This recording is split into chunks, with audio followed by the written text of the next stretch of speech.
What is up, everybody? Welcome to this week's episode of the Dense Pixels Podcast. I'm one of your hosts, Brad, joined by my co-hosts, Micah. Hey. And Carrie. What's up? What a wonderful week this week is for so many reasons. So many reasons. Wednesday, as you're listening to this, as most of you are listening to this, is going to be a great day, hopefully. And we're on Discord. More on that later. Finally moving away from the Zuckerberg empire. And so on and so forth. Still playing Ghosts of Tsushima. Finished up Act 2 last night. Right. I made someone real mad at me for doing some stuff that they really didn't want me to do. Yeah, you do it. You do that a lot in this particular game. And I think I know who that person is. Yeah. And that person's just gonna have to deal with it. I'm kind of glad that the story is linear because I feel the temptation is there to have snuck in like a choose your own adventure part of the game in that sense. Not to spoil anything. I don't want to spoil specifically what happens, but I see a point where they could have easily made a divergent path, and I'm kind of glad they didn't because it makes for better storytelling to not do that. Well, before you say that, minor spoilers. There is one section where you have to make a choice. Okay, so I'm assuming I'm coming up to it eventually. I'm not going to tell you.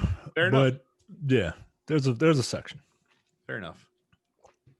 But I'm saying in this particular part, in most games, I would have expected a choice, and I was surprised to not get it. Yeah, there's something about telling a well-crafted story, right? Like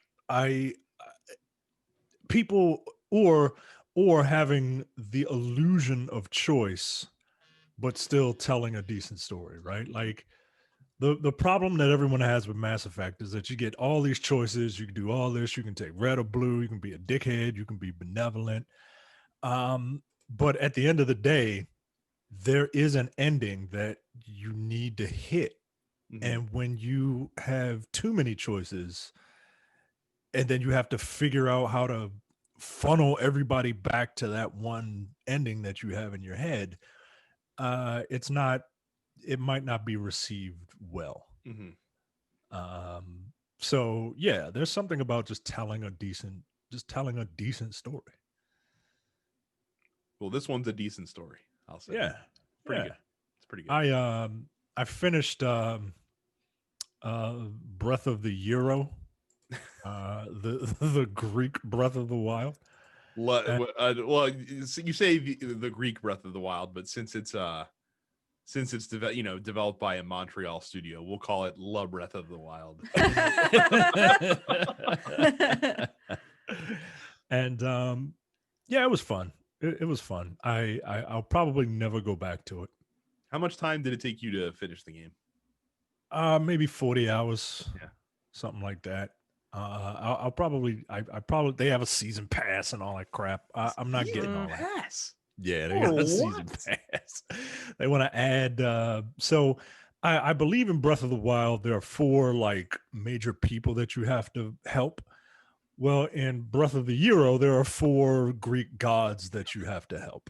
And one of the expansion passes is like a new god.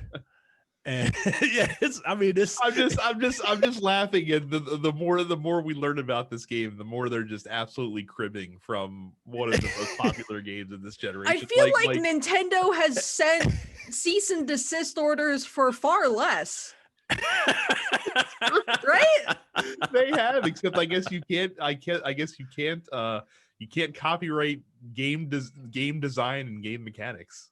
Yeah, patent law is weird, man. Patent law is weird. Like you can't necessarily patent, like you can patent an idea, but there are ways that if you just tweak this, and this, then it's different, right? Like instead of floating on your shield or whatever, no, you got wings.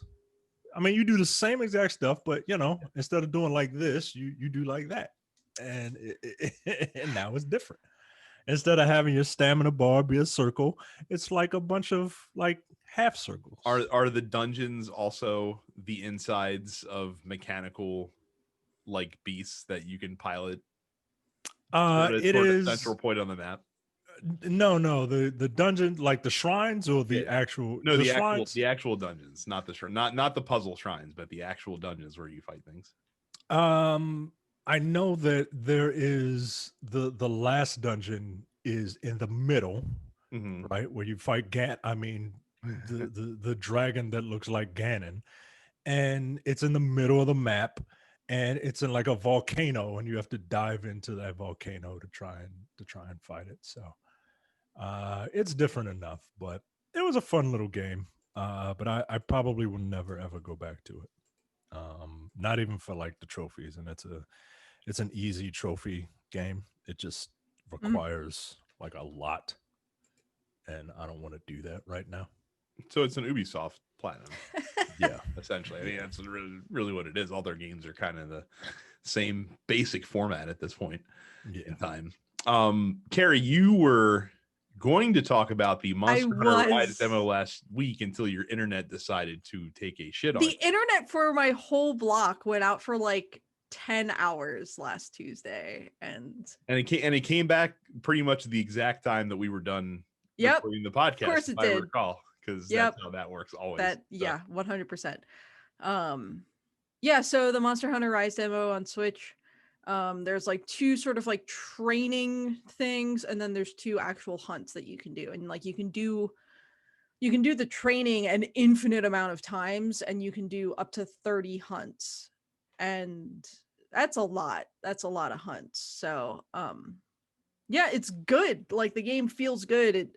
It feels very similar to Monster Hunter World, which is good, because my first Monster Hunter experience was like Monster Hunter 3 Ultimate on 3DS, and I didn't like that game, so I didn't play that much of it. Monster Hunter World deserves a lot of credit for a lot of reasons, but I think the most important reason it deserves credit is it really did help a Western audience, a more mass audience, on board onto that series.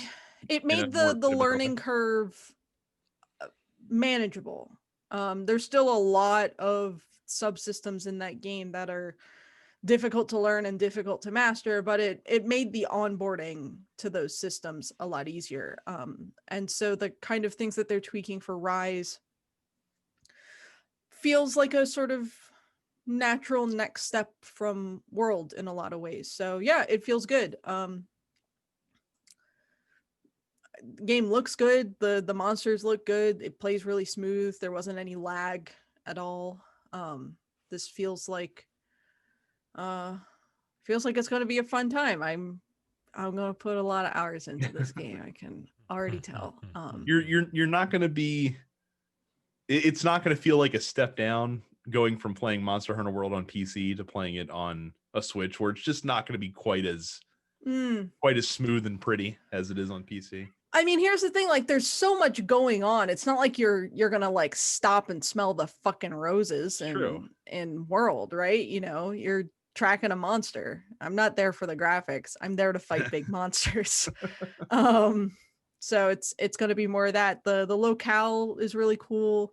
The new monsters that you get to fight in the demo, though I guess one is technically a returning monster. Mizutsune is coming back from an earlier game. Mizutsune was not present in World, but was one of these like fan favorite monsters that people really liked and wanted to be in World and just wasn't. So that's cool. I don't know, like I'm looking forward to playing it. I already have a bunch of friends who have said they're going to pick it up as well, so I know I'm going to have a good sort of like multiplayer crew right off the bat. So yeah, it's going to be good. Also, the big time 1.5 update for Stardew Valley released on PC a couple weeks ago. So within the last week and a half, I've put like 35 hours into Stardew Valley on between like a new solo game, and then I'm also doing co-op with a few friends for the first time, and that's really fun. So that's more time than I put into Ghosts of Tsushima the entire time that I've been playing it over the last 3 to 4 weeks. Yeah. Yep. Stardew Valley's The amount of content that they have added to that game since its initial launch is astounding.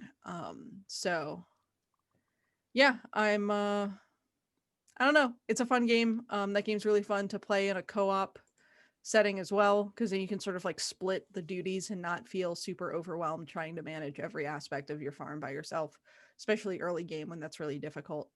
Did you mention if that update came to Switch or not yet? Because I might have to let them I believe that it is only on PC for now, and will be coming to console versions later. Gotcha. Yeah. Cool. All right. Well, we're starting to get into the new release calendar a little bit now that we're past Christmas holiday season. Hitman 3 arrives this week on PlayStation, Xbox, Switch, Stadia, and PC. I could be wrong about this. I believe the Switch version has to be played over a cloud network connection, if I'm not mistaken, for Hitman. I might be wrong about that, though. But I feel like that's one of those games that required internet connection at all times. So I don't know. Someone can verify if it's that big a deal. Terratopia comes to PlayStation, Xbox, and PC. The Dyson Sphere program comes to PC. Why you want to play a game about making over very expensive vacuum cleaners, I don't know. But I was getting ready to ask you, is that a vacuum cleaner game? No, I don't think so. A Dyson Sphere is actually a thing. So I don't know, man. I've seen those Dyson vacuums, and some of them look round. Yeah, so a Dyson Sphere, Micah, is a hypothetical megastructure that completely encompasses a star and captures a large percentage of its power output. So it's probably about space and stuff. Ride. Why isn't it flat? That I could not tell you. Maybe because it's a sphere, you see. I don't know. Are you gonna be a Dyson Sphere truther now? There you go. Ride 4 comes to PlayStation and Xbox. Shing comes to Xbox and Switch, and then Gravity Heroes comes to PlayStation, Xbox, Switch, and PC. Those are your new releases for this week. Have you I'm talking to you, the listener. Have you wanted to have friendly discussions with us and your favorite TNP Studios cast members? Well, now you can join us on the platform that is named for the exact opposite of a friendly conversation. You can join us on Discord. You can find most of the Discord links are live. This one, Dense Pixels, the Nerdpocalypse, Black on Black Cinema, Look Forward, those are all live. And you can find them in our respective Facebook fan groups if you're already on there, or I guess you can search for it. I don't know how Discord works. I think we have to invite them. Like, you need a link to join a Oh, server. even better. Yeah. So that people don't just jump in. Yep. But yeah, I'm getting used to it. I as an old man, I don't like change, but things seem to be running pretty smoothly.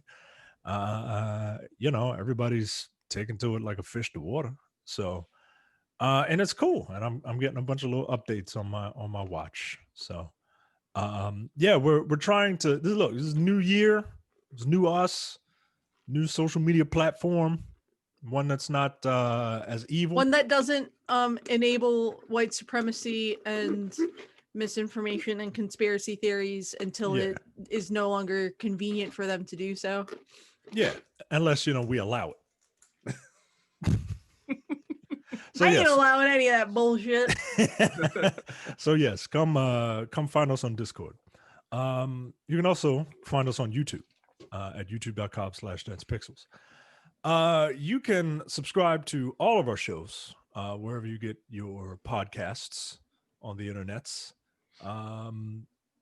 including the Nerdpocalypse, Black on Black Cinema, Coming Distractions, the Look Forward Political Podcast, and the weekly preview episode of the Look Forward Political Podcast. I think I'm stroking out. Go to densepixels.com/premium. And for $5 a month or $50 for the full year, you get access to the premium slate of podcasts, including The Airing of Grievances, No Time to Bleed, The Men with the Golden Tongues, Upstage Conversation, and the full episode of the Look Forward Political Podcast. Sure, there's nothing interesting happening this week in politics. We're waiting on the inauguration so you'll see that in your feeds probably Thursday. Oh, I'm looking forward to it. Yeah. The pun was not intended. I am just drunk. Well, that's why I didn't acknowledge it. So, because I figured you didn't mean it. Because I figured if you had meant it, you would have laid some extra sauce on it. Nope. You would have given yourself a rim shot. Right. So, surprising news last week. It's been announced. Delightful news, actually. Yeah, a lot of people are really happy about this, and I completely understand why. Ubisoft is going to be the next company to publish a Star Wars game not named Electronic Arts. So last week, they and Lucasfilm Games, which is owned by Disney, announced that a new story-driven open-world Star Wars adventure is currently in development at Massive Entertainment, best known for developing the Division series currently. Apparently, according to Yves Guillemot, founder and CEO of Ubisoft, the Untitled Star Wars game will, quote, make the most of Massive's cutting-edge technologies, including the Snowdrop engine, to deliver a groundbreaking Star Wars adventure. Ubisoft, or I shouldn't say Ubisoft fans, Division fans are meeting this with a bit less excitement, because I'd have to imagine that Massive is not going to be continuing to work on the Division or put out another Division game if they're working on a Star Wars game. The studio is not that big to be able to split their time between two AAA projects such as that. The part about this that's surprising is that we all were under the assumption that the agreement that EA signed with Disney back in 2013 gave them the exclusive rights to publish Star Wars games for at least 10 years. But apparently that is not the case. Or Disney decided to call an audible and probably throw some money at EA just to get the exclusive rights away from them. EA, according to them, will still be playing a big role in the future of Star Wars gaming going forward. So they're not leaving Star Wars behind completely. But quite a big piece of news that dropped last week. What do you guys think about a new Star Wars game coming from the Division, folks? I don't have strong feelings about the Division one way or the other, because it's not a game I've played. It's not a game style that appeals to me.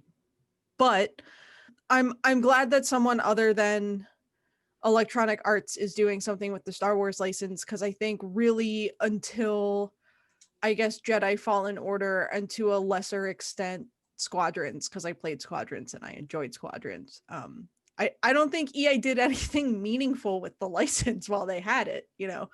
That's a huge license to have, and I think at large they did not put out anything significant of quality while they had it. You mean to tell me you're not a huge fan of Star Wars Battlefront? No. Hey, to be fair, Battlefront 2 apparently ended up in a pretty good place. Eventually, yeah, sure. Took a while to get there. They definitely hit some major bumps in the road. Let's say that game released in 2017, and it took them until like mid 2020 to get that game in a state I would say mid 2019 to get it to a point where people were happy with it. Again, the biggest pitfall with Battlefront 2 was the pay to win mechanics that were inserted into the multiplayer at launch, which by the way, Ubisoft is not above that, by the way. No, that's true. So like that is true.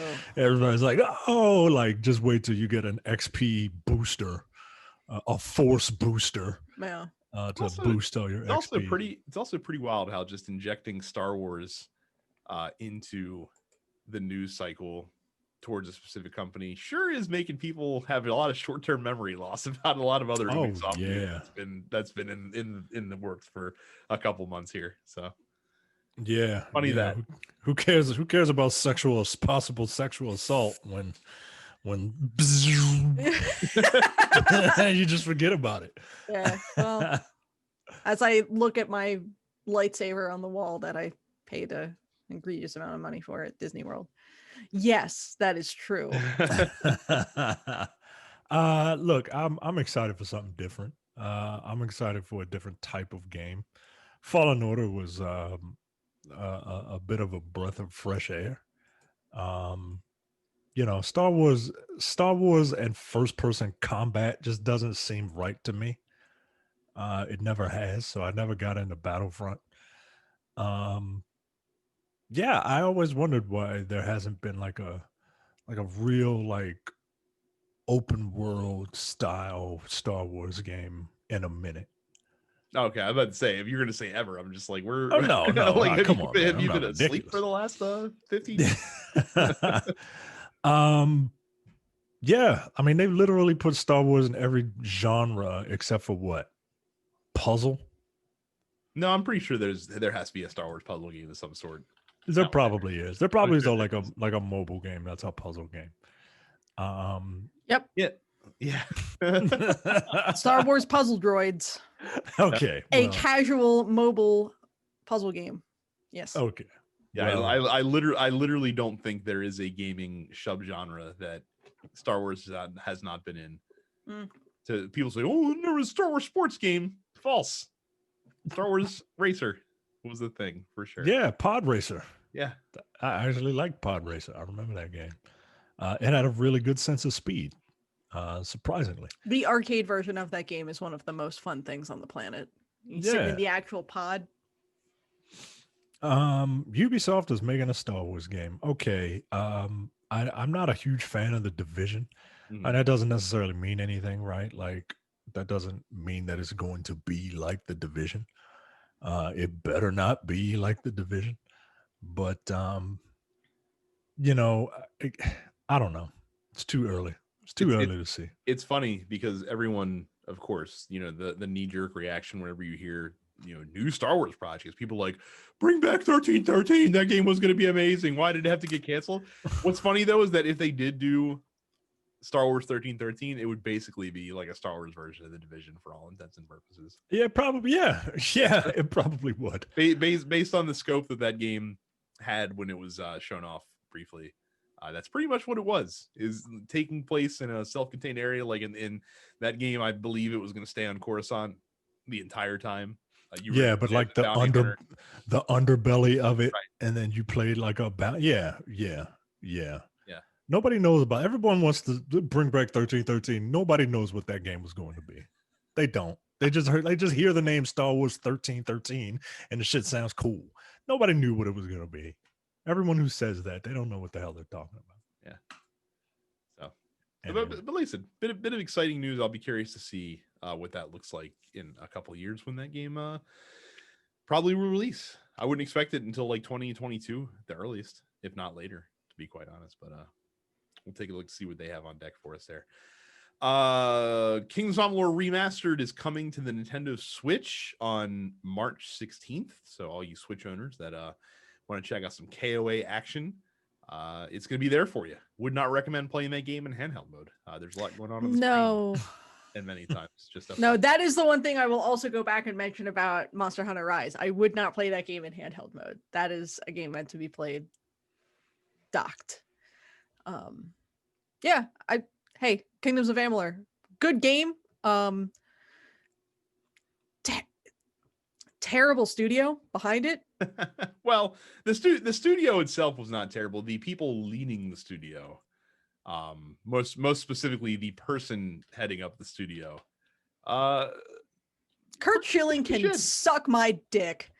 Well, he can't hear you because he's been banned from Twitter. So that's true. for being an anti-Semite. I think he blocked me on Twitter before he was banned from Twitter. So I'm not a sports person, at least not that sport. Kurt Schilling is a baseball person. He was a baseball player. I always get him and Pete Rose confused. Now, Pete Rose was the wrestling baseball player, right? Yes, correct. Who bet on baseball. He bet on his own team while he was managing a team. Yes. Did he bet for them? Yes, he did actually. So okay, so showing support for your team, like, yeah, we're gonna win, guys. Like, if you bet against them, then I'd be like, all right, I mean, either one, they win and you lose, which makes you look stupid, or two, they lose and you win, which makes it look like you told them to throw the game.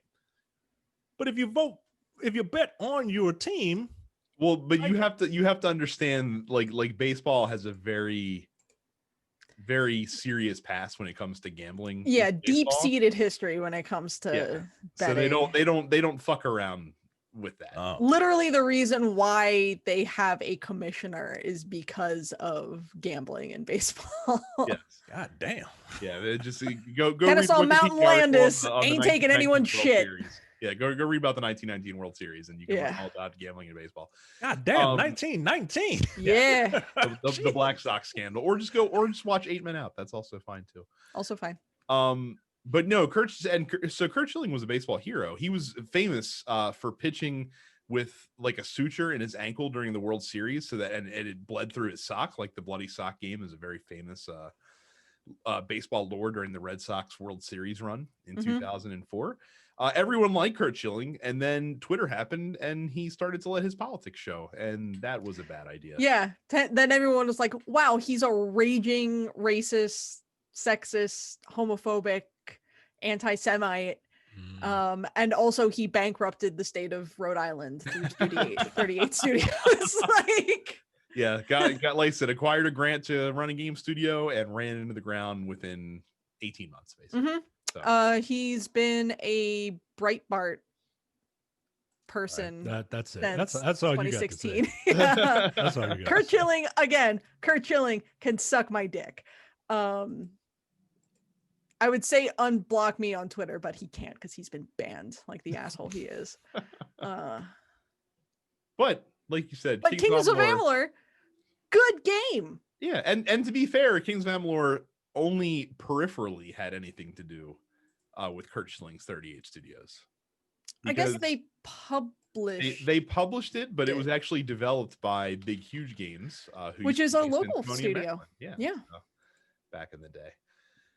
But yeah, they're still around. They're in North Carolina now, and they do mobile stuff now. Okay. So not quite in the same way that they were before. Members of the fighting game community, or FGC, as it's colloquially, I can never say that word, colloquially known, have recently unveiled a code of conduct for the competitive fighting scene. It's a list of common sense rules that include a firm stance against several forms of abuse and harassment, hygiene standards, which I appreciate that they put that into the mix. And procedure. Say it again for the people in the pools. And procedures for when the terms become violated. Naturally, people in the FGC furious back on this, because furious at the thought of, because I've got the thing up right now. It's fgcoc.com, Fighting Game Code of Conduct, and like the conduct is like, don't take photographs of people without their consent, don't stalk people, don't threaten with a dangerous weapon, don't bully, don't do fucking DDoS, don't SWAT people. Like, again, common sense, kind of like, if you're not a complete fucking raging jackass, you're not going to have a problem with this. But unfortunately, the fighting game community has a lot of raging jackasses. And it didn't used to be like this. Like, the fighting game community used to be like a weird place where it was like a hockey game, right? Like yeah, there's a sense of real competition, but like at the end of the day, everybody shook hands, and you would have people of all races and genders, and they would come in, but as it's gone on, and then the straight men had to ruin it for everyone. Yeah, man, like as it's gone on, it's just kind of become shittier and shittier, man. I don't know, man. I don't know. I blame Smash. I blame Smash and all their fans. They are wilding. I mean, you're not. I don't think you're wrong there. Like they're kind of infamous for.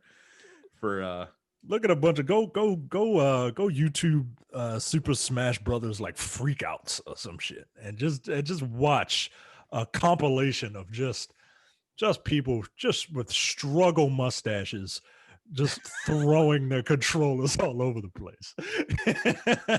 And look, I appreciate them trying to police themselves and not wait for some kind of like governing body to not that there is a universal one in the FTC, but not wait for someone to do it for them.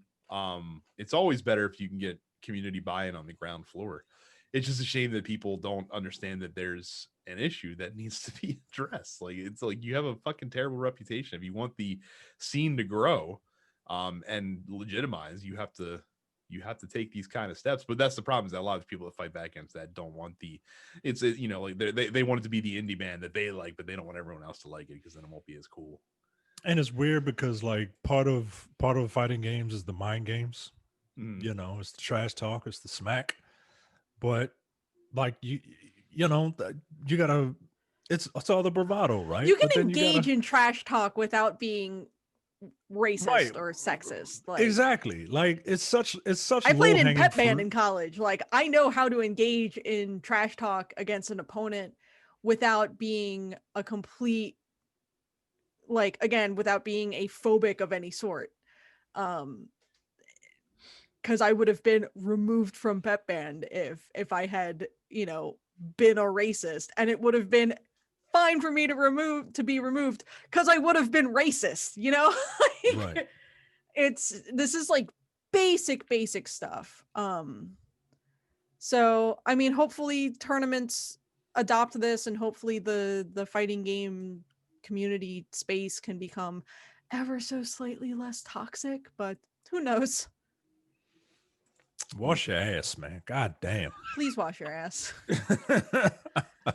Men of the world, I assure you, it does not make you gay to wash your asshole.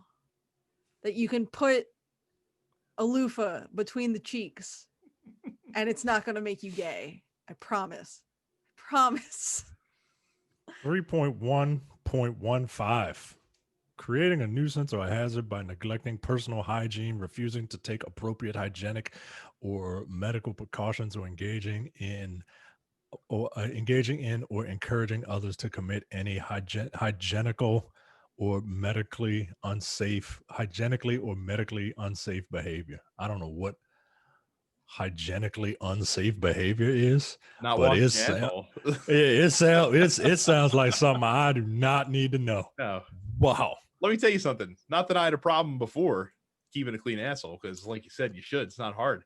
One of the best purchases I made in the last year, getting in this lockdown shit. One of those like bidets that you can attach to your actual toilet. It's amazing. Nice. Yep. When we went to Paris, it was the first time I used the bidet, and it was weird at first, and then I liked it. Yep. Because look. Because surprise, it feels good when your butt is clean. Yeah. Yeah. And you use less toilet paper. Which is great. Use less toilet paper. It's good for the environment. It's good for your butthole. Like I said, they don't sponsor the show. This is a genuine recommendation from me. Go check out the Hello Tushy. It's amazing.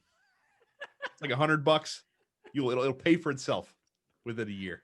I guarantee. And shockingly, a man did not show up at Brad's house and insert his dick into Brad's mouth after he used the bidet. In the show notes, you have to make sure that you put hashtag Hello Tushy, so that hopefully on YouTube, so they see us, then they can sponsor us. Yes, that would be amazing. Yeah, that'd be amazing. I love sponsoring things that I actually use and like. So, not fucking Geek Crate or Loot Fuel or whatever the fuck. Whatever wares we used to peddle on this show many years ago. So look, COVID's still a thing. I don't know if anyone realizes it, but it's still very much going on. Spikes have been happening over the past several weeks in many countries around the world. England has instituted a nationwide lockdown to help flatten the curve, as they say. But one man in Bedworth just couldn't leave. The compulsion to catch them all was too much to bear for the lockdown order. A man in England was fined 200 British pounds sterling, or about the equivalent of 270 American dollars, for breaking the lockdown restrictions to go catch Pokemon in Pokemon Go. Police fined him for, quote, contravening the requirement to not leave or be outside the place they live without a reasonable excuse. Apparently, going to catch them all, not a reasonable excuse for breaking Not reasonable. in England. A shame. Play bitch games. Win bitch prizes. Win bitch prizes. I didn't know Pokemon Go was still like super popular. Oh yeah, I play Pokemon Go every day, dude. Wow. Okay. Yeah. Not for like excessively, you know, I log in and I catch a few stuff that's around my house, but yeah, that's still, you know, and when the weather gets nice, I will be playing more often. So do they in the I guess this wouldn't really make sense given that the game is playable in multiple time zones, but yes. I was going to say in the winter time do like special like cold Pokemon come out, but so Pokemon the game is like attached to some weather service. So like if it's snowing outside of your house, it is more likely that ice types will appear, for instance. Oh, snap. All right, that's cool. Yep. Micah, get your $60 ready right now, because new Pokemon Snap is coming to the Nintendo Switch April 30th, according to Nintendo. Of course, they announced this game last year, the successor to the Nintendo 64 game, Pokemon Snap. It took them 20 fucking years to make a second Pokemon Snap game. It's going to take place in the Lentil region and feature an archipelago of islands that include jungles, deserts, and beaches, which contain over 200 Pokemon that you can snap with your camera in Pokemon Snap. All right. This is taking me back to when I was 19 and young, dumb, and full of cum, as they say. Because I had yet to feel the touch of a woman. Oh no! Yeah, that's why. That's the joke. Like that's the joke. That's why everybody's like, "Oh, Micah, this is you." Like, nah, yo, in 1999. I was a 19-year-old virgin playing Pokemon Snap because that's what I did. See, I was in 5th grade playing Pokemon Snap. So you were a virgin playing Pokemon Snap? I was a virgin playing Pokemon Snap. The difference is that I was 9 and it would have been a problem if I was not a virgin at that point. God damn.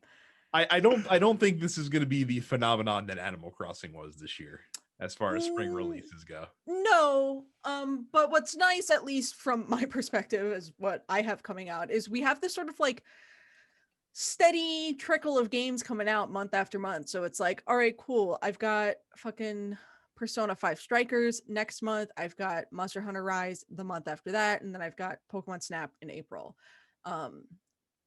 And I think Pokemon Snap is going to do really well. I don't think it's going to do gangbusters like Animal Crossing did, but I think you have a lot of people who maybe didn't play a mainline Pokemon game in a long time who still have some degree of nostalgia for the original Pokemon Snap, i.e. people in Micah's position who, I know Micah doesn't play most of the other Pokemon games, but he played and he enjoyed Pokemon Snap, and particularly now that this is a very family-friendly game, right? This is something that, Micah, you could now play with your son and probably get an extreme degree of satisfaction out of doing that. Yeah. So yeah. My wife asked me the other day, she was like, do you have any games that we can play together? Because every once in a while, you know, she wants to spend time, and I don't let anybody in here. And she's like, well, maybe we can play like that golf game or something. So yeah, this would be nice to play with something like not low impact, but you get what I mean. Yeah, I mean, it's chill. It's a photography game. So yeah, and she likes photography. She loves photography. Actually, got me into it. It's the reason I got this damn thing. It's because she wanted it. Very cool. Finally, the news. I've asked Carrie and Micah not to open this story because PlayStation put out their annual list of the top 10 downloaded games in the PlayStation Store. It's always interesting to me to see how this list shakes out, because you have to imagine that there's at least some level of correlation between this list and overall sales, because I can't imagine that retail diverges wildly from this path. So let's start with PlayStation 5. In the United States and Canada, can you each guess the top 3 downloaded PlayStation Store games for the year 2020?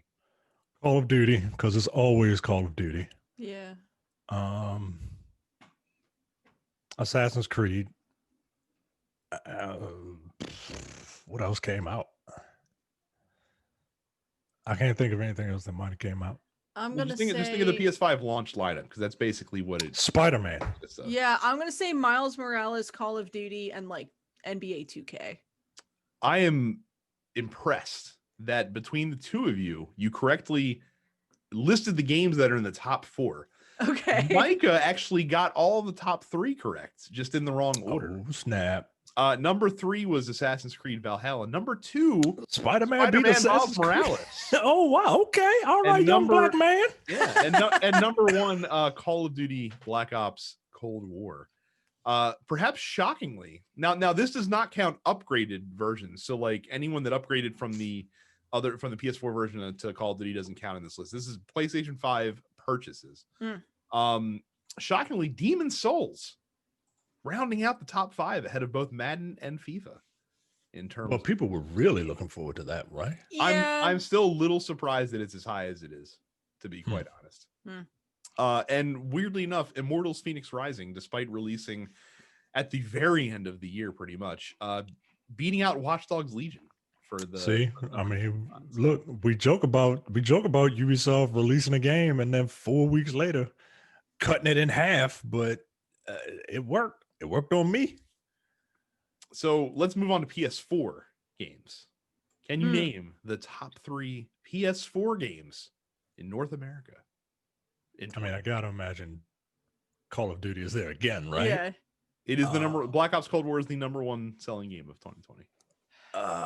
Ghost of Tsushima has to be up there. It has to be. Last of Us 2? Okay. No, you know what? I'm gonna throw a curveball in there. Okay. And I'm gonna say Persona 5 Royale. Ooh. Not in the top 10.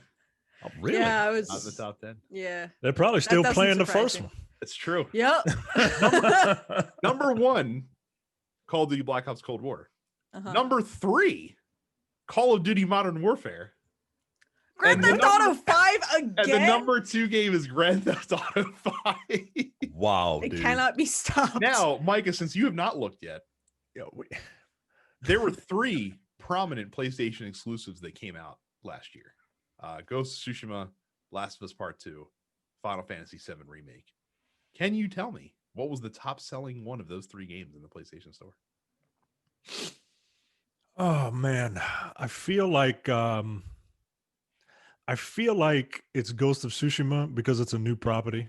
I feel like Final Fantasy is next, and as much as because as much as you know, people like The Last of Us 2, I really think it's a vocal minority who are like really. I'm not saying the game is bad.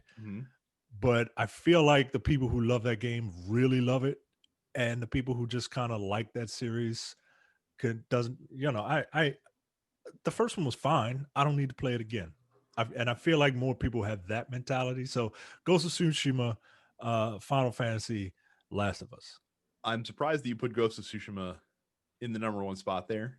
And you are correct. It was the highest selling PlayStation exclusive, followed by The Last of Us Part 2, and then Final Fantasy VII Remake. Oh, you weebs let me down. Ghost of Tsushima 5th overall, top sold for the year. Impressive, behind Minecraft. Wow. And the Call of Duty and GTA. Man, that game, I started playing that game again, man. God, it's beautiful. It just it's the reason to have an HD TV. Like, it's amazing. And playing on PS5 is incredible. Also shot. So the last one we're gonna look at is free to play games. Micah, can you give me, and Carrie, if you're not looking at it, can you give me the top 3 free-to-play games in 2020? Fortnite, Rocket League, Fall Guys. Is Fall Guys free? Fall Guys technically not free to play. It was free because it's PlayStation Plus. Oh, that's right. That's right. Okay.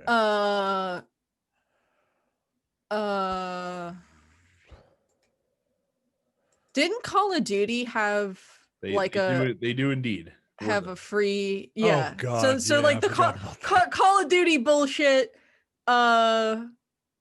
Rocket League, because Rocket League, I watched my husband play a lot of Rocket League this year, and Fortnite. You nailed it in order.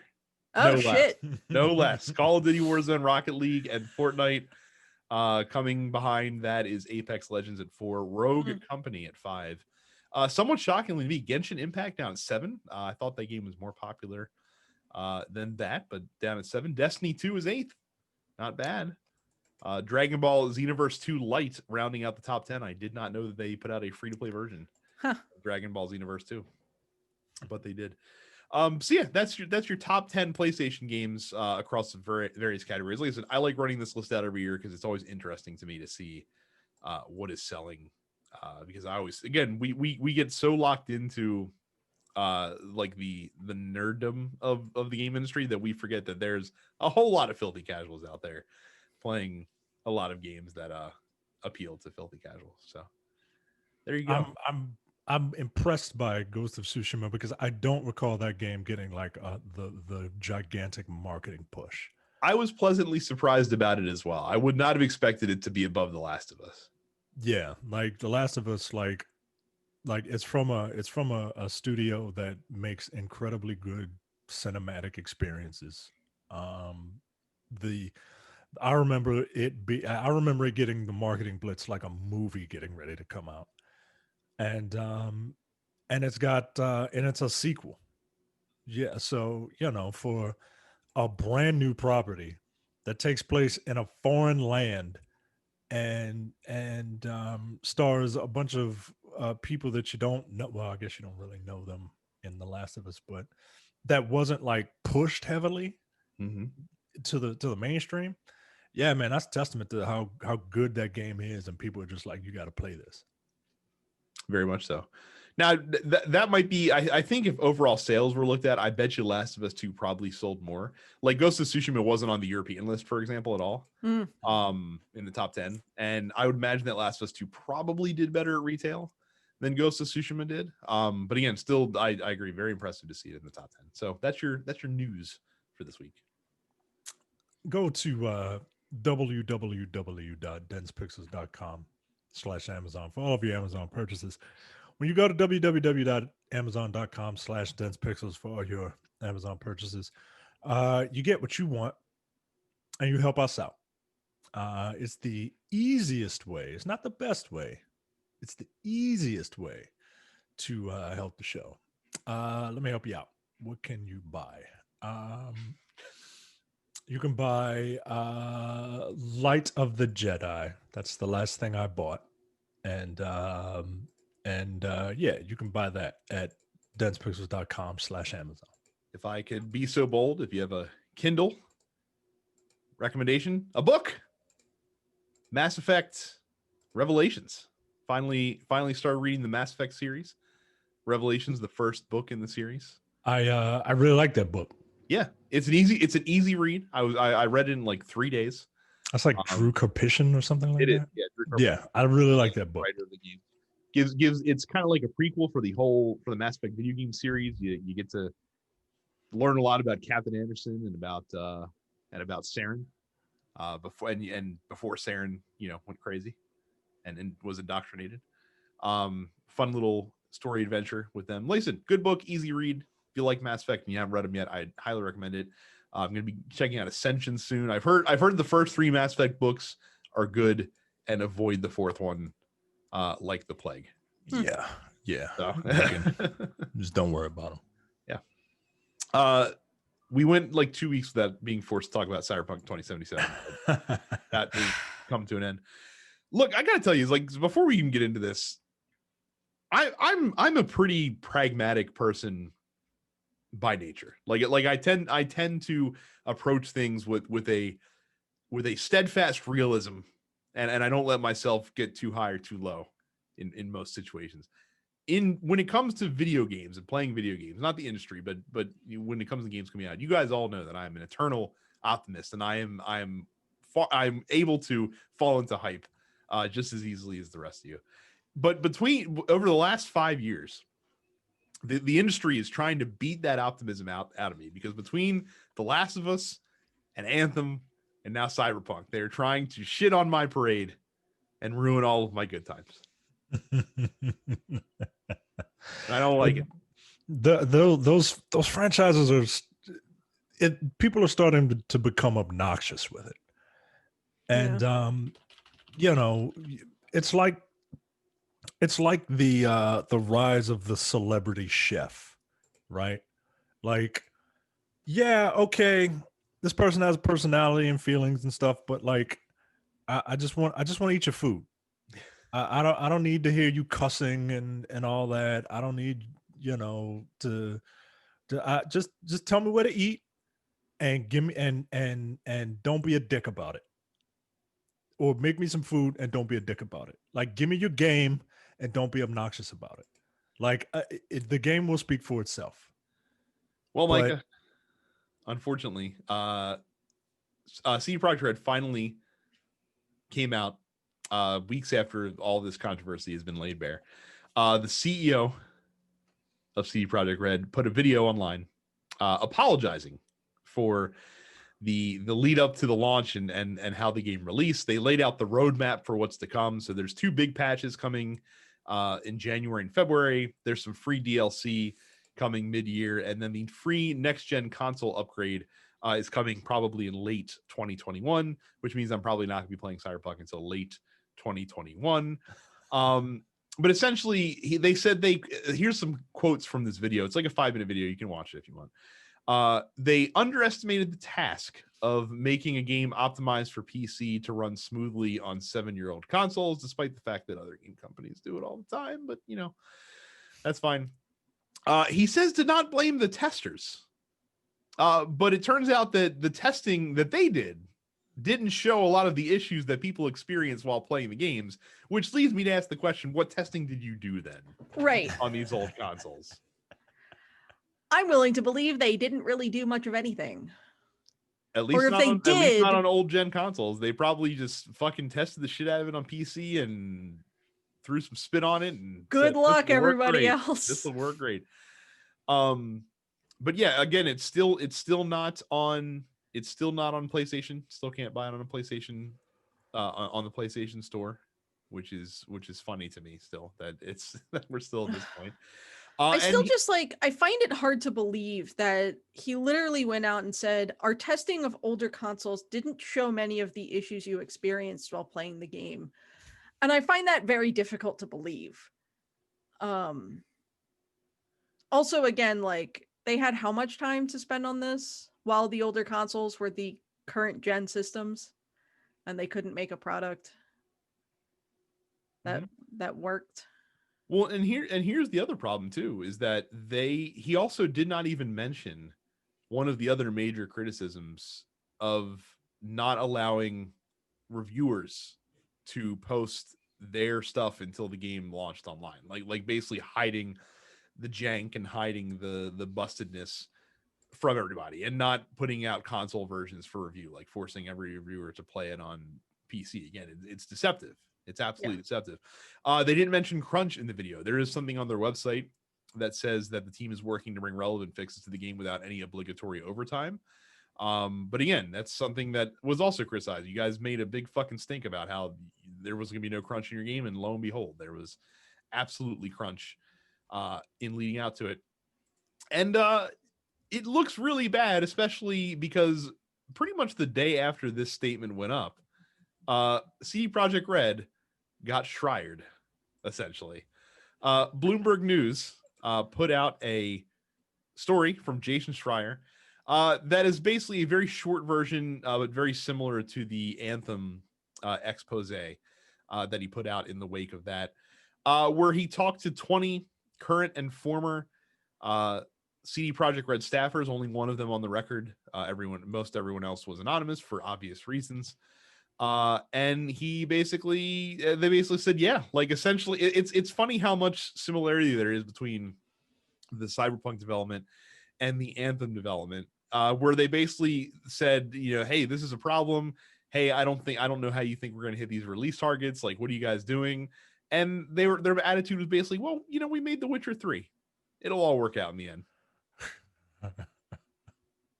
The demo they showed at E3 2018 was apparently entirely smoke and mirrors. Like, it wasn't a real gameplay demo. It wasn't an authentic gameplay demo. It was something that they constructed specifically for E3, which that's always great.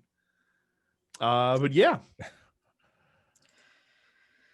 I don't know if you saw the response from Adam Badowski, who's the head of studio, who was like, you only talk with 20 people and some are ex-employees and only one of them is not anonymous, and I would not call that the most of the over 500 people staff saying that that these claims are correct. And of course Jason Schreier was like, CD Projekt chose not to respond to specific questions, and they did not make Badowski available for an interview for our article. So it's interesting to see these comments arriving now.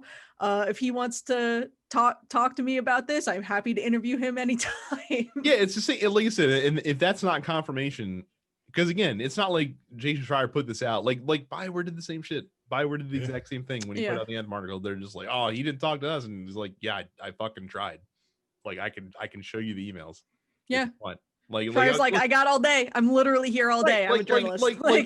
It never ceases to amaze how the mindset that the game industry has towards the games media, and they don't realize that this dude, and not to disparage anyone else that works for any other website, but they don't realize that this dude is a serious fucking journo, man. Like, he's not just gonna fucking put out. He's not in it just for the reviews. Like, he's doing investigative journalism, which is wildly different than just being like 7.5 out of 10. Good game. He doesn't give a fuck about getting a free game right a week before the game comes out.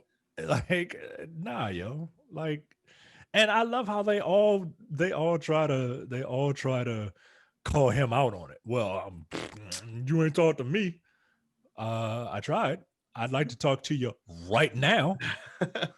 I ain't got time. But again, it's an intentional decision not to do that, because they don't want to open themselves up to the questions that he's going to ask, and because they want to be able to control their side of the narrative. That's what it boils down to at the end of the day. And it's a lot easier for them to not comment officially on the story, but then as soon as the story comes out, to throw shit from the other side of the room, be like, oh, this is bullshit. You didn't hear from us in here, blah, blah, blah, blah, blah. It's a tried and true media tactic that goes beyond the game industry, beyond the last several years. Like, it's been this way forever and ever and ever. But again, it's just wild to me how, in a world where we saw Anthem, we saw how much scrutiny was placed on that whole situation. We've seen other challenging projects with respect to crunch and things of that nature, in games like, Red Dead Redemption 2, for example, and things of that nature. How you just have a complete lack of awareness for what the story is going to be framed around you. It seems like in this case, the CD Projekt Red bit off more than they could chew. They talk in the article about how going from The Witcher to Cyberpunk, going from third person to first person, required, developing basically a brand new game engine, which is no easy task. We talk about how the game, they announced the game back in 2012. I think development on the game didn't truly start until 2016. So it's only really was in development for about 4 years, despite the fact that people thought it was in for much longer. And again, just the hubris and just the, the casual laissez-faire, we'll figure it out. Like, that's not hope is not a strategy. Right. That's like that's advice that I should give everybody. And again, I said this a couple weeks ago. It's also on us to some extent that we shouldn't have expected this, because again, it's not like CD Projekt Red was a developer that had tried and true brought out flawless, amazing products, first time every time. Like, they were just the Witcher company beforehand. They made the Witcher games. That's all they did, and those games are very good. They also released 3 is very good. 3 is very good. They also, before 3 released to primarily niche audiences and things of that nature that are a lot more forgiving in these kind of things. So, yeah. So I just don't. I don't understand the need for people to throw themselves behind a company, like to fall on the sword for a company. They're not gonna suck your dick.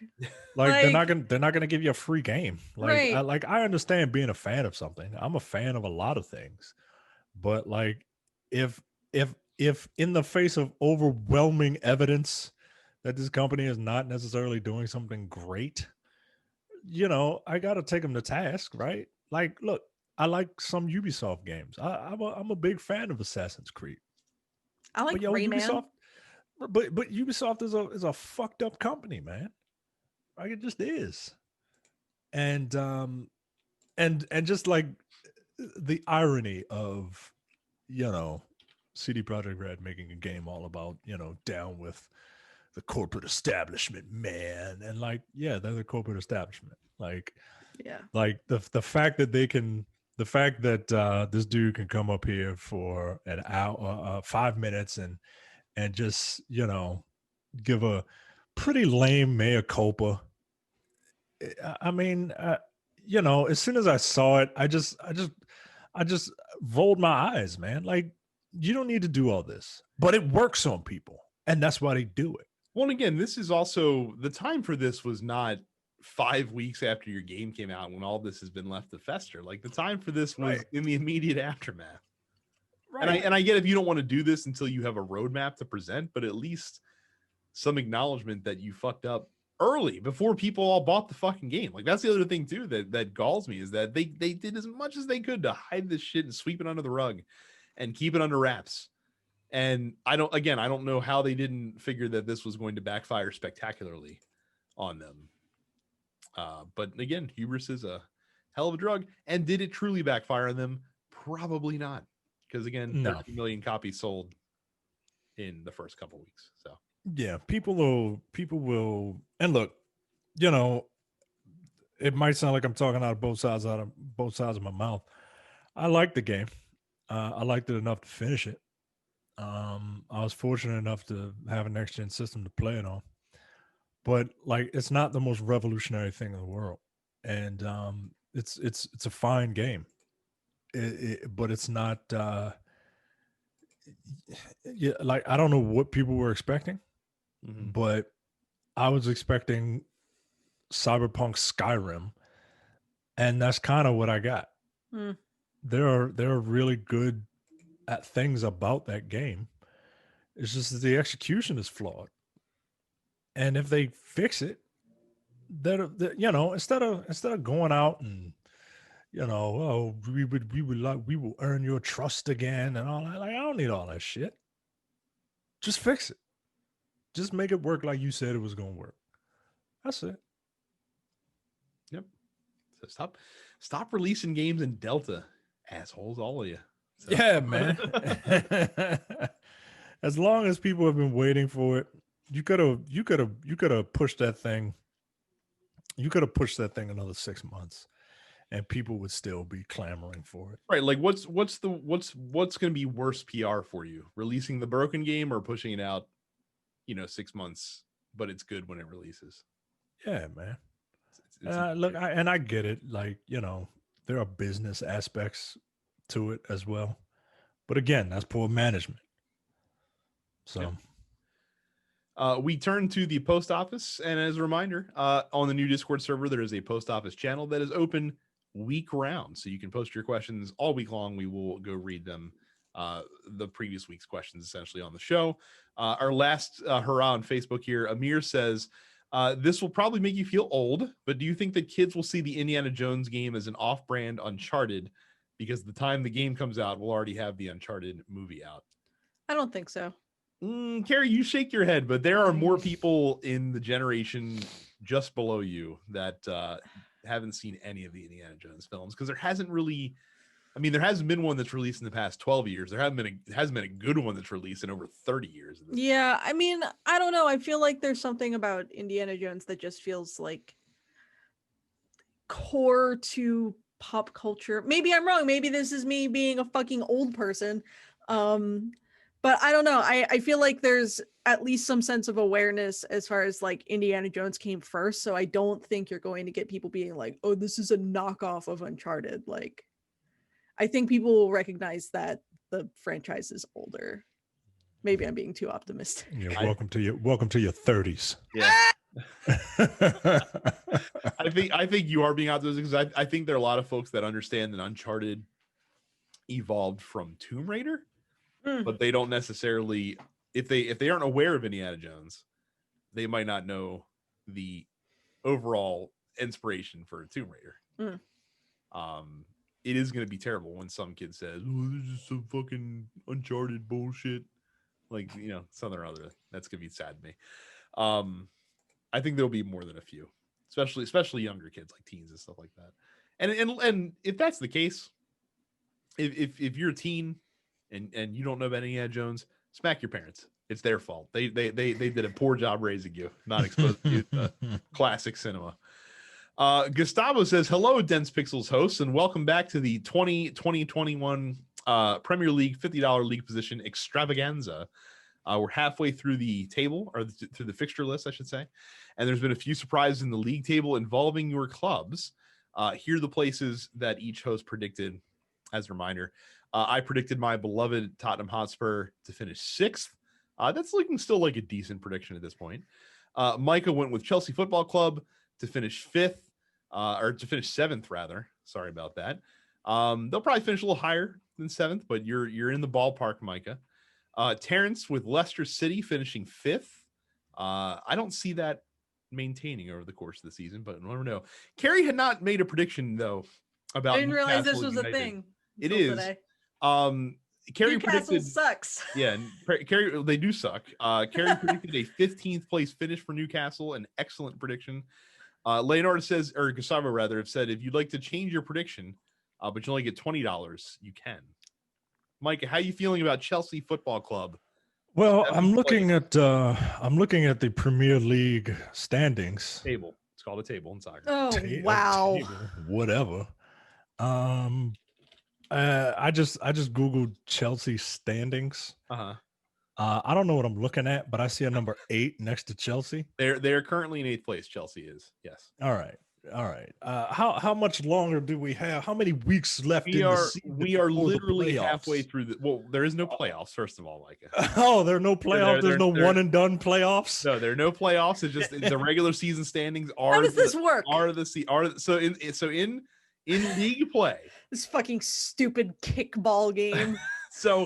Here's why European soccer is actually brilliant. So they play. So the reason that the regular season can stand to determine a winner is because they actually are able to play a balanced schedule. Each team plays the same schedule. They play each team in the league once at home and once away in a 38 game season. So that's why you don't need playoffs or any sort of gobbledygook or nonsense like that. So like I said, the table currently, we are literally halfway through the season at this point, exactly halfway through. Some games have been postponed for COVID related reasons and things of that nature. Tottenham currently sits 5th in the league. I could easily see them finishing 6th. I could easily see them finishing 3rd. I don't think we're going to win the league this year. I'd like to finish 3rd because that means we'll be qualified for the Champions League. And that would be better than winning $50. But we'll see what happens there. Chelsea Football Club finishing 7th, Micah. So currently they're in 8th place. I could easily see both West Ham United and Everton falling below Chelsea Football Club, possibly even Leicester City, who's currently top in the league, but I don't see that lasting long term. Terrence has Leicester 5th. I think that's a great prediction. I do see Leicester falling down a little bit in the second half of the year. And then Kerry, Newcastle currently sits 15th in the Premier League table. So you are currently on the money for your current prediction. They finished 13th last year. They did, and they got worse. Yeah. So I don't know, 15th, 16th. Sure. I was assigned this team essentially by you because I identify very strongly with Magpies because they are assholes and I hate them very much. I don't know. Where the hell is Wolverhampton? It's in the Midlands. Oh, Newcastle has lost 4 of their last 5 too, so not great. Yeah, and that's the other thing you get with especially the EPL, because names of places are much more fun in England than in America. Like, yeah, no Chicago sounds lame. You know what is cool though? Leeds United. That's cool. Having even though I hate them with all of my heart, having a club just named Arsenal is also fucking hilarious to me and fantastic. Like Micah said, Wolverhampton is fantastic. And what's their mascot? You already know the answer to that question without even looking. Of course they're the Wolves. So as if they could be any other way. Brighton and Hove Albion is another team that's in the Premier League because it encompasses 2 regions in Britain. Sheffield United is fantastic. There's a lower league side that plays in Sheffield called Sheffield Wednesday. Why are they called Sheffield Wednesday? Fuck if I know. You can look it up on Wikipedia. But it's a cool name. Look, Newcastle United is a cool name. They have cool uniforms. They play football, soccer, badly. But they have the worst bird on the planet as their mascot. And again, I appreciate that. Yeah. Like I said, is it possible? Are you changing yours, Brad, or are you keeping yours there? Oh no, I'm sticking with Tottenham and 5th. Okay, I am going to Price is Right $1 you and say Chelsea will be 4th. Wow, that would make me very sad. Chelsea is a London rival. They are owned by a shitty Russian oligarch. They're very much like a Yankee style team that just buys and sells players on a whim. Oh yeah, that's it then. Yeah, like that's definitely for you. You were either going to be Chelsea or Manchester City, and I don't like you enough to give you Manchester City. So, but they're the ones that identify the closest with you. I just went to the Newcastle United website, and the front page is literally a dude getting kicked in the face by an Arsenal player. Newcastle United is notable for back in, I think it was in 90, might have been 2005 or so. They had 2 of their players got sent off with a red card in a match for fighting each other. Like they got into a fist fight with one another and both got ejected from love that. Look, if someone listening wants to send me a Newcastle United jersey, I will absolutely wear it on the show. Yeah.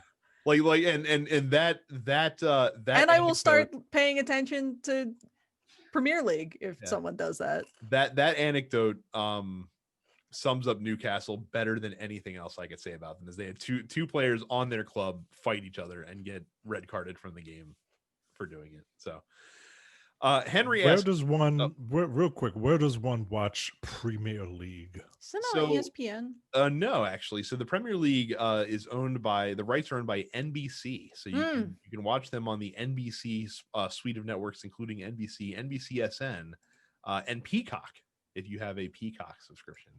Okay. Well. All right. Go Chelsea. But not don't go too far. But go Chelsea. Henry asks, what are the top 4 features that you would want in a pro wrestling / MMA game? Micah, take it away on this one. Jesus. I've never played Fire Pro, but I understand that it's my understanding that Fire Pro does the ebb and flow of a match very well. Like in terms of, you can't just, like, I haven't played a wrestling game in a long time, but you can't just come out and and just get like do like a bunch of punches and then your finisher and then that's it. Like even on the easiest difficulty, right? Like there are systems that are working behind the scenes to prevent you from doing that. I want to I want I want a wrestling game that does that, but doesn't look like Fire Pro. Right. I don't need. I think wrestling games are getting the wrong idea with wrestling. Watching wrestling is one thing. Playing a wrestling game is something very different, right? Like they're focusing on storylines and story modes and promos that are silent, right? Like nah, man. Just make a really good I want gameplay mechanics. I want it to be like a fighting game. That I think that's the biggest problem that wrestling games run into, is that they're trying to straddle the line between fighting game and wrestling presentation, and they don't do either thing particularly well. Right. And I think they need to lean harder in one direction or the other. And from a gameplay standpoint, they should lean more in the fighting game direction, because the problem that wrestling games have is that the movements are very stiff. And like Micah said, the flow of matches in wrestling video games doesn't match what's on the screen, because in real life, they're not doing a move and then there's a break and then they do a move and then there's a break. Like that's not how that works. Right. There was a shitty wrestling game that came out in like 09 called Legends of Wrestlemania, which was an offshoot of the WWE series. It had an interesting mechanic that they had like a chain wrestling mechanic where you could institute a chain, and it was a kind of a series of quick time events, but it actually made the matches flow a little bit more naturally. You can figure out a way to kind of figure that part of it out without putting the QTEs in there. I think then that you'd be on to something in that respect. And like, it's interesting Henry mentions MMA games, because you get a little bit of that in MMA games that I've seen. I don't really play any of the UFC games, but there's a little bit more flow to those games. That's more akin to a fighting game, and you can do that with wrestling, but it requires a lot of work to develop a gameplay system that works around it. I just don't think that those developers are really up to the task, honestly. No, especially when, outside of very recently, the schlock they've been putting together has been selling just fine. So if it ain't broke, they're not going to fix it. Now, maybe they'll fix it now because it was really broke last time. but I don't know. I'm curious. I'm curious to see what this AEW game is going to be from a gameplay standpoint. It looks like dog shit, but that's their fault for showing an alpha and pre-alpha. Right, a pre-alpha. Yeah. Like, all right, I know you're excited, but come on, man. Like, just chill out. But I'm curious to see what it does, to see how it plays. Yep. Finally, Johnny asks, any predictions for the Resident Evil 25th anniversary celebration this week? Obviously, they're going to be showing. They've already announced they're going to be showing some gameplay for Village coming up. We're going to get the Resident Evil 4 remake. Do you think so? That's it. So that's the first thing that popped in my mind. I still feel like they saved that for whatever E3 is this year. Nah, I think here's what I think. I don't think we're going to see anything. I think they will announce it, and there will be a short 30-second teaser, and we will get a full rundown at whatever E3 happens to be this year.